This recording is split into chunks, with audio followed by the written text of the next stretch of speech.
नमस्कार, मैं सरपंच नैना रोड ग्राम पंचायत बड़ी से। मैं धन्यवाद करती हूँ भाई अभय सिंह जी चौटाला का, जिन्होंने हमें गर्ल्स कॉलेज की सौगात दी, क्योंकि चुनाव में मेरी प्राथमिकता थी कि हमें गर्ल्स कॉलेज मिले और हमारी बच्चियों को सहूलियत मिले। आपका चुनाव का प्रमुख वादा था मैम, इसके अलावा भी कई वादे हैं, उसको लेकर के आप क्या कहना चाहेंगे? अभी एक वादा पूरा किया है चौधरी अभय सिंह जी चौटाला ने, क्योंकि वो तो सत्ता में भी नहीं है, आज उनके पास सत्ता नहीं है, लेकिन जो सत्ताधारी हैं, जो अभी सीएम साहब हमारे गांव में आए थे, उनकी तो केंद्र में भी उनकी सरकार है, स्टेट में भी उनकी सरकार है, लेकिन उन्होंने तो एक भी वादा पूरा नहीं किया। मैं इनका बड़प्पन मानती हूँ, इनका धन्यवाद करती हूँ कि इन्होंने बिना मांगे ही मुझे ये सौगात दी।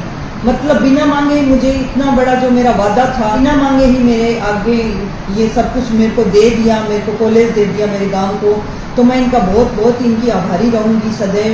मैम, आरोप लगाए जा रहे हैं कि जब सीएम साहब का प्रोग्राम था तब लगाए गए आरोप के सरपंच साहब जो हैं एक पार्टी विशेष से संबंध रखते हैं, और आज आपने स्वागत किया तो जनता में कुछ ऐसा भ्रम फैला हुआ है कि आप पार्टी विशेष से संबंधित हैं, इसके बारे में क्या कहना चाहेंगे आप?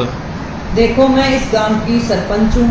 सरपंच होने के नाते मेरा दायित्व बनता है कि गांव में जो भी कोई लीडर आए या कोई व्यक्ति विशेष आए तो उनका स्वागत करना मेरा फर्ज बनता है, क्योंकि हमारे देश की परंपरा है अतिथि देवो भव। देखो, ये आज़ाद भारत के नागरिकों में हर आदमी का एक पार्टी विशेष से नाता होता है, लेकिन अगर आपने कोई एक व्यक्ति जो पार्टी का लीडर है, जो आपको लगता है कि ये मेरे प्रदेश के लिए या मेरे देश के लिए सही है, सही बंदा है, उसको अगर आप वोट डालो या उसके पक्ष में कुछ बोलो, ये क्या गलत है?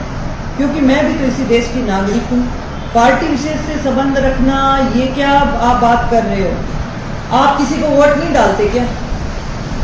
मैं वोट नहीं डालूंगी, और मेरी जो मर्जी होगी मैं उसको वोट डालूंगी। मैं क्या किसी के दबाव में वोट डालूंगी?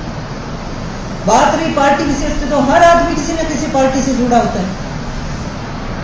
तो मेरे को जो लगता है कि महिलाओं के पक्ष में जो बंदा आवाज उठाएगा, मेरी प्रायोरिटी है महिलाओं का मान और सम्मान। महिलाओं के सर पे जो ताज रखेगा, दुपट्टा रखेगा, जो इस दुपट्टे की लाज रखेगा, मैं उसके पक्ष में खड़ी रहूंगी। किसी भी नेता का कोई इनविटेशन मिलेगा या वो हमारे गांव में आना चाहेंगे तो मैं उनका ऐसे ही स्वागत करूंगी।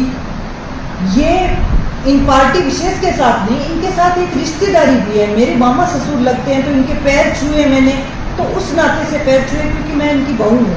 क्या एक बहू ससुर के पैर छुए, ये क्या कोई ये वो तो नहीं हो गया कि मैं पार्टी विशेष से ही संबंध रखती हूँ। हमें मेरे दादा ससुर का इनसे संबंध रहा है, हमारे घर परिवार से इनका पुराना रिश्ता है, रिश्तेदारी है, क्योंकि चौधरी देवीलाल जी का ससुराल और मेरे ससुर जी का ससुराल एक जगह पे है। तो इसलिए मैंने मामा ससुर होने के नाते उनके पैर छुए, और उन्होंने बिन मांगे मुझे इतनी बड़ी सौगात दी।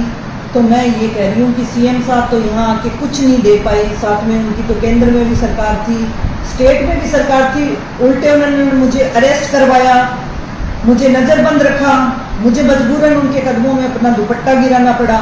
खास कॉलेज की सौगात मिलने पर हमारे ग्राम बड़ी के हर कोई ग्रामवासी बहुत ही खुश है, और मुझे फ़ोन करके मतलब बधाई दे रहे हैं कि नैना जी बहुत बहुत बधाई हो, हमें कॉलेज मिल गया, क्योंकि इससे हर तबके की बच्ची पढ़ेगी। क्योंकि पढ़ाई पे ये तो नहीं होता ना कि कोई वर्ग विशेष ही पढ़ सकता है, पढ़ने प्रतिभा तो हर किसी में भी हो सकती है। कोई भी कलेक्टर बन सकता है, कोई भी आरएस बन सकता है, आईपीएस बन सकता है। ये किसी के माथे पे तो नहीं लिखा होता कि इस वर्ग विशेष से बनेगा। प्रतिभा तो हर वर्ग में हो सकती है।